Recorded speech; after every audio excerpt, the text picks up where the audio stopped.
మొన్ననే రష్యాకి సంబంధించినటువంటి ఒక యుద్ధ విమానం కూలింది. కూలినటువంటి దాని వెనకాల ఉన్నటువంటిది ఉక్రెయిన్.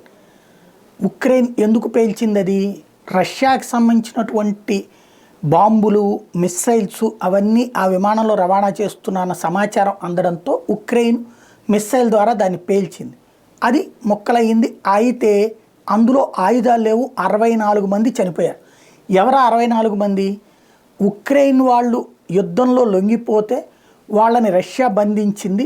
ఉక్రెయిన్ సైన్యానికి సంబంధించిన కీలకమైనటువంటి అధికారులు, బందీలు, రష్యా దృష్టిలో బందీలు, వాళ్ళ దృష్టిలో యుద్ధ ఖైదీలు.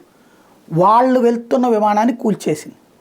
రష్యా ఆ మాట చెప్తే అబ్బెబ్బైంది. ఉక్రెయిన్ ఇంతవరకు తను అని క్లెయిమ్ చేసుకోవట్లేదు, కానీ తగిన బుద్ధి చెప్పామని చెప్పుకుంటూ వచ్చింది. ఇప్పుడు రష్యా ఈ అంశం మీద సీరియస్ అయింది.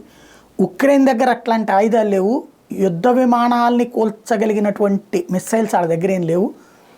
అవి ఎవరిచ్చారు అంటే అమెరికా, యూరప్ దేశాలు ఇచ్చినాయి. అంటే మమ్మల్ని టార్గెట్ చేయడానికి బడా ఆయుధాలు ఇస్తున్నారు, దీన్ని మేము చూస్తూ ఊరుకో, తగిన సమయంలో తగిన బుద్ధి చెప్తాం అని హెచ్చరిస్తున్నారు రష్యాకు సంబంధించినటువంటి విదేశాంగ మంత్రి లావ్రోవ్.